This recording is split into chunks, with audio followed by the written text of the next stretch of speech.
बच्चों, good morning.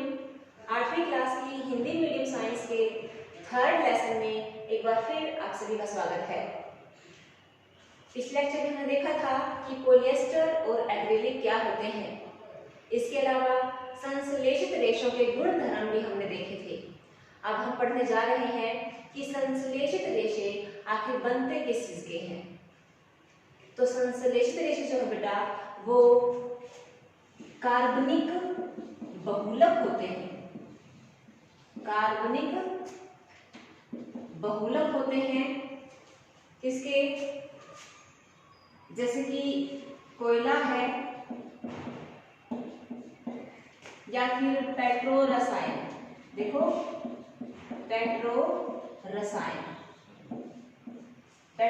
यानी कि पेट्रोलियम का संसाधन करके जो पदार्थ में मिलते हैं उन पदार्थों को हम पेट्रो रसायन कहते हैं।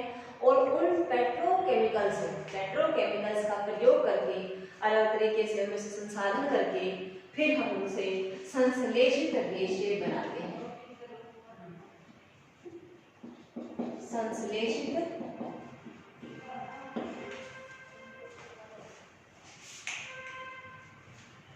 संश्लेषित रेशे बनाए जाते हैं। ठीक है, पेट्रोकेमिकल से। तो आपको याद रहना चाहिए कि संश्लेषित रेशे किस प्रकार बनाए जाते हैं। ठीक है, आगे देखिए, हमारा अगला टॉपिक है वो है प्लास्टिक। प्लास्टिक क्या है? प्लास्टिक एक विशेष प्रकार का संश्लेषित पदार्थ है। संश्लेषित रेशा भी कह सकते हैं उसको, संश्लेषित पदार्थ है। ठीक है ना, यह भी मैनमेड फाइबर कैटेगरी में आता है। प्लास्टिक है तो हम इसको फाइबर कह सकते हैं, फाइबर की श्रेणी में तो नहीं रखेंगे उसको, लेकिन ऐसे बोलेंगे कि यह एक संश्लेषित पदार्थ है। इसमें प्लास्टिक जो है इनकी जो व्यवस्था होती है, सभी प्लास्टिक की व्यवस्था सेम नहीं होती, अलग अलग होती है। दो टाइप में मिलती है। कुछ प्लास्टिक होते हैं बेटा वो रैखिक होते हैं, रैखिक, इसको बोलते हैं लीनियर। कुछ प्लास्टिक क्रॉस लिंक्ड होते हैं। क्रॉस लिंक्ड यानी कि इसको हिंदी में बोलते हैं क्रॉसबद्ध। ठीक है, तो ये रैखिक, लीनियर, क्रॉस लिंक्ड, क्रॉसबद्ध ये होते क्या हैं, एक बार करके देखते हैं। मैंने बताया था एक बार कि कोई पदार्थ है ना वो एक बहुलक होता है और छोटी छोटी इकाइयों से मिलकर बना होता है। तो जब इसकी छोटी छोटी इकाइयां किस प्रकार से होती हैं, ये देखिए यूं। ठीक है,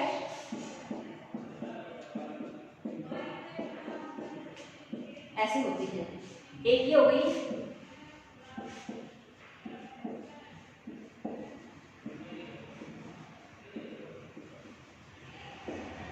ठीक है, ये तो है लीनियर। जो लीनियर बनती है, लीनियर बहुलक होते हैं, रैखिक बहुलक होते हैं, वो इस प्रकार से दिखते हैं, जो कि देखो लीनियर है, सीधे हैं। लेकिन जो क्रॉस लिंक होते हैं, क्रॉस लिंक कैसे होते हैं? लीनियर बनाओ एक बार, सेम,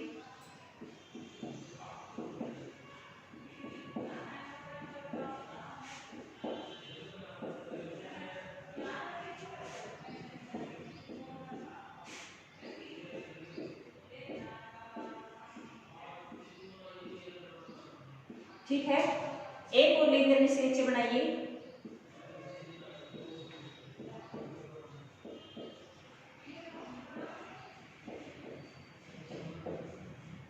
यूं।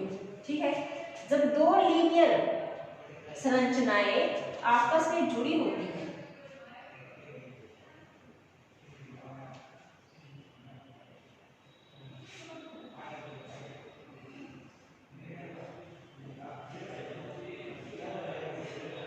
ये देखिए आपस में जुड़ी होती हैं, इसी प्रकार ये आगे किसी और जुड़ी होंगी, ये आगे किसी और जुड़ी होंगी। तो इस प्रकार से इनके बीच में ये दिख रहे हैं सेकेंडरी लिंक भी है। देखो ये सेकेंडरी क्रॉस लिंक्स दिख रहे हैं। ये सेकेंडरी क्रॉस लिंक्स इनको और प्रबल बनाते हैं, मजबूत बनाते हैं। ठीक है, तो ये आपको पता होना चाहिए कि प्लास्टिक्स में कितने प्रकार की आबंधन क्षमता होती है, कितने प्रकार के आबंधन मिलते हैं। तो दो, रैखिक लीनियर, और दूसरी कौन सी है, क्रॉस लिंक्ड या फिर क्रॉसबद्ध। ठीक है, लीनियर आप इसको यूं दिखाओगे, देखो कि मिलाना नहीं है, ठीक है, इनको मिलाना नहीं है, फिर दिखाना यूं। ये है रैखिक व्यवस्था और ये कहलाएगी क्रॉसबद्ध व्यवस्था। ठीक है, अब इनका क्या रोल है तो सजीव लग रहा होगा, लेकिन अब आपको मैं एक नई चीज बताती हूँ, इसको एक बार हट करके यहाँ देखिए। प्लास्टिक की कितनी वस्तुएं हमारे पास है? प्लास्टिक की वस्तु की आप सूची बनाना शुरू करें। हमारी रसोई की जो हमारा फिर बाथरूम है, हमारा स्टडी रूम है, या फिर अपने ड्राइंग रूम से लग जाओ, क्लासरूम में आ जाओ, ऑफिस में आ जाओ, कहीं पर भी देखो प्लास्टिक की वस्तुएं आप ढूंढेंगे तो एक बहुत लंबी सूची हो जाएगी। तो प्लास्टिक के बहुत सारे मटेरियल्स ऐसे हैं जिनका प्रयोग हम अपने डेली लाइफ में करते हैं। यूँ कहें कि प्लास्टिक के बगैर तो अब हमारी जो लाइफ स्टाइल है वो अधूरा सा लगता है। अगर मैं कह दूँ नहीं प्लास्टिक का प्रदूषण होता है, मैं प्लास्टिक का प्रयोग नहीं करूँगा, तो आप देखना कितने काम रुक जाएंगे, आप लिख भी नहीं पाओगे ये प्लास्टिक अपना हुआ है, पेन प्लास्टिक अपना हुआ है। ठीक है ना, तो इस प्रकार से प्लास्टिक के इतने सारे वस्तुएं हैं, आप उनको धीरे से मोड़ कर देखिए कौन कौन सी मुड़ जाती है।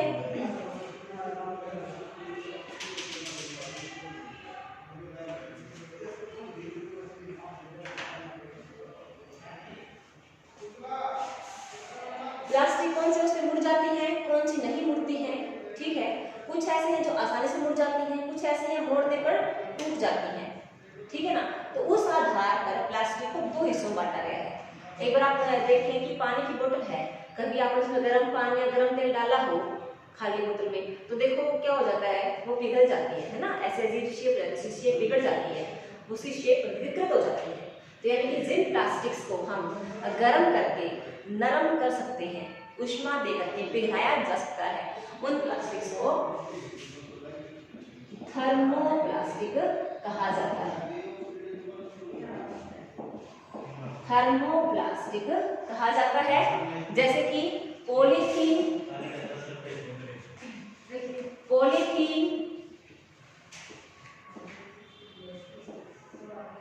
दूसरा है पीवीसी। पॉलीथीन तो आप जानते हैं, पॉलीथीन थैलियां होती हैं, ठीक है ना, उनको थोड़ा सा गर्म कर देखो आसानी से पिघल जाएगी।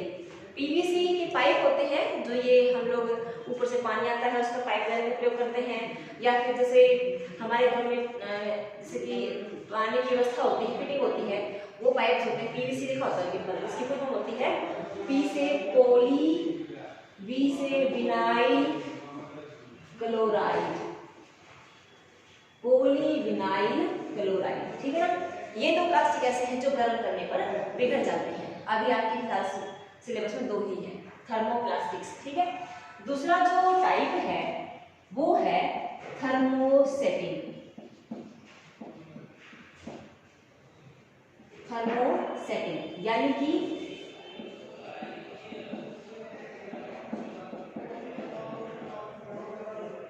थर्मोसेटिंग प्लास्टिक जो है वह गर्म करने पर नहीं पिघलता, उसको कितना भी गर्म कर लो, यानी कि वो थर्म क्या होता है बेटा, हीट।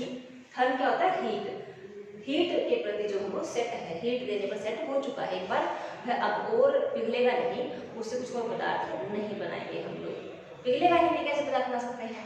तो थर्मोसेटिंग प्लास्टिक क्या होते हैं, जो ऊष्मा देने पर नरम नहीं होते। उदाहरण है कि बैकेलाइट, देखो बैकेलाइट और मेलामाइन, बैकेलाइट और मेलामाइन। ठीक है, बैकेलाइट का जो प्रयोग है, अब चूंकि ये अग्नि को सहन कर सकता है, तो बैकेलाइट का प्रयोग किया जाता है हमारे जो बर्तन होते हैं ना, कुकिंग, जो खाना पकाने के बर्तन होते हैं, कुकवेयर्स होते हैं, जैसे कि कढ़ाई है, फ्राई पैन है, या किसी मान लो कोई और चाय दूध गर्म करने के बर्तन हैं, उनको पकड़ने के लिए आसानी रहे, ताकि उनकी जो पकड़ने का हत्था होता है वो गर्म होकर हमें हानि न पहुंचाए, उसके ऊपर कवरिंग करते काले काले रंग की होती है ना, वो कवरिंग जो होती है ना वो बैकेलाइट की होती है। ठीक है ना, अपने पेरेंट्स को बताओ, पापा मम्मी जानते हैं ये क्या है, प्लास्टिक है, घर वाले से प्लास्टिक नहीं, प्लास्टिक नहीं है तो कुछ हो रही है, ऐसे समझा जाओ ये प्लास्टिक ही है, क्योंकि प्लास्टिक को हम दो भागों में बांट सकते हैं, थर्मोप्लास्टिक और थर्मोस्टैटिक। ये थर्मोस्टैटिक प्लास्टिक है जो गर्म करने में पिघलता नहीं है, ठीक है। दूसरा जो है मेलामाइन, ये है कि आग को सहन कर सकता है लेकिन थोड़ा नरम होता है ये, इसलिए इसका प्रयोग हम लोग आग रोधी वस्त्र बनाने के लिए करते हैं। जो आग बुझाने वाले कर्मचारी होते हैं ना, अग्निशामक विभाग के जो कर्मचारी होते हैं, जो आग बुझाने के लिए आग में कूदते हैं, तो जो कपड़े पहनते हैं ना, उनके कपड़ों के ऊपर एक परत होती है, वो परत होती है मेलामाइन, ताकि उनको आग जो है वो प्रभावित ना करे, ठीक है ना। मेलामाइन बैकेलाइट, समझ गया आप लोग।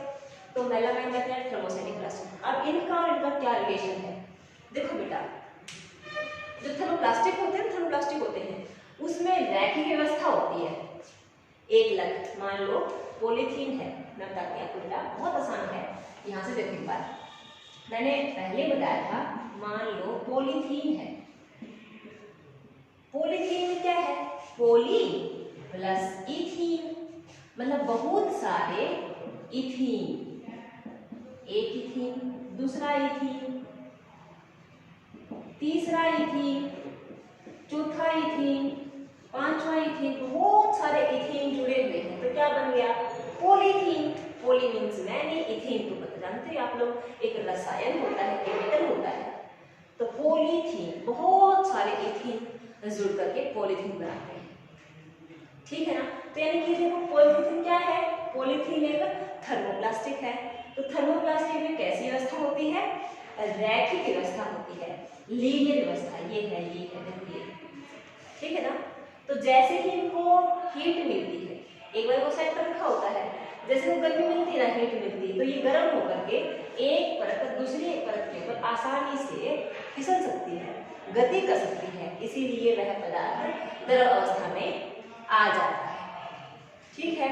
उसके बाद है थर्मोस्टैटिक, गर्म करने पिघलते नहीं है, क्यों, थर्मोस्टैटिक प्लास्टिक्स में होती है cross linked arrangement, cross link होते हैं इसमें से, जब ये इनको गर्म करेंगे, हीट देंगे, तो ये हिलेंगे नहीं, क्यों, ये वाले जो लिंक हैं ये काम करते हैं, ये स्ट्रॉन्ग होते हैं, ये लिंक को हिलने नहीं देते, ठीक है, बात समझ आ गई।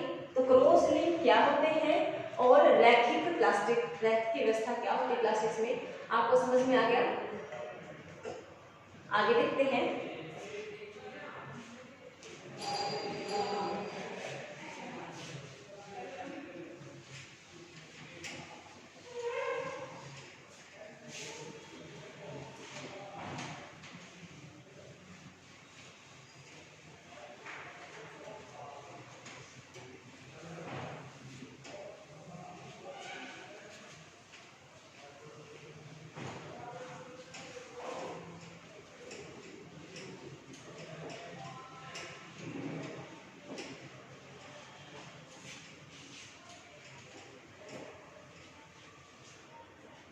आगे है प्लास्टिक के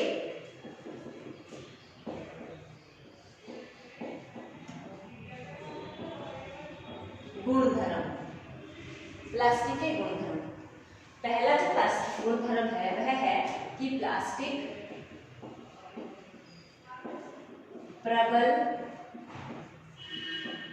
टिकाऊ, प्रबल, चिरस्थायी और हल्का होता है। देखो प्रबल मतलब मजबूत होता है, ठीक है ना। चिरस्थायी, चिर लंबे समय तक, स्थायी रहने वाला, लंबे समय तक रहता है, टिकाऊ है, हल्का है, वजन में हल्का है, ठीक है। तो ये है प्लास्टिक का पहला गुणधर्म। इसके कारण इसका प्रयोग विभिन्न सामान बनाने में किया जाता है, जो डेली यूज की चीजें हैं, जैसे कि बाल्टी वगैरह है, तसले वगैरह है, टब है, इनका प्रयोग डेली होता है। इनमें हमें कुछ सामान डालना होता है, पानी में डालना होता है, तो इनको थोड़ा मजबूत होना चाहिए ना, हल्का भी होना चाहिए ताकि उठाना यहाँ से वहाँ रखना आसान हो, ठीक है ना बेटा। तो इनको मजबूत भी होना चाहिए, लॉन्ग लास्टिंग होना चाहिए, हल्का भी होना चाहिए। तो इस प्रकार बहुत सारे जो यूज है इसके इस आधार पर है। अगला है प्लास्टिक कुचालक होता है, कुचालक होता है। इसका मतलब क्या है, प्लास्टिक के जो पदार्थ हैं, प्लास्टिक के पदार्थ हैं उनमें से वायु नहीं गुजर सकती, सॉरी उनमें से विद्युत नहीं गुजर सकती, प्लास्टिक में से विद्युत नहीं गुजर सकती। तो इसका मतलब प्लास्टिक का प्रयोग हम लोग हमारे जो पेंचकस हैं, प्लायर्स हैं, जो विद्युत का सामान है उनके पर हम लोग एक कवरिंग बना सकते हैं ताकि वो खोलना नट वगैरह को जानते हैं, करंट ना लगे। तो उनके ऊपर हमारे जो हत्थे हैं, विद्युत यंत्रों के हत्थे हैं, उनके ऊपर हम इसे कवरिंग चढ़ा सकते हैं और चढ़ाते भी हैं, ठीक है ना। प्लास्टिक कुचालक है। अगला जो गुण है वो देखिए, प्लास्टिक अनअभिक्रियाशील है।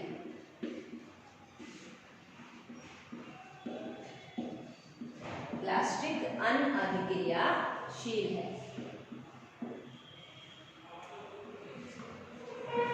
इसका अर्थ है कि प्लास्टिक अभिक्रिया नहीं करता, यानी कि आपने कभी देखा हो कि लैब में हमारा जो केमिकल्स हैं वो अधिकांश प्लास्टिक के बर्तनों में मिलेंगे, है ना। अब केमिकल है तो रिएक्शन तो करेंगे ही, लेकिन प्लास्टिक के बर्तन में रहेंगे तो रिएक्शन नहीं करेंगे। इसका मतलब क्या है, प्लास्टिक अभिक्रिया नहीं करता।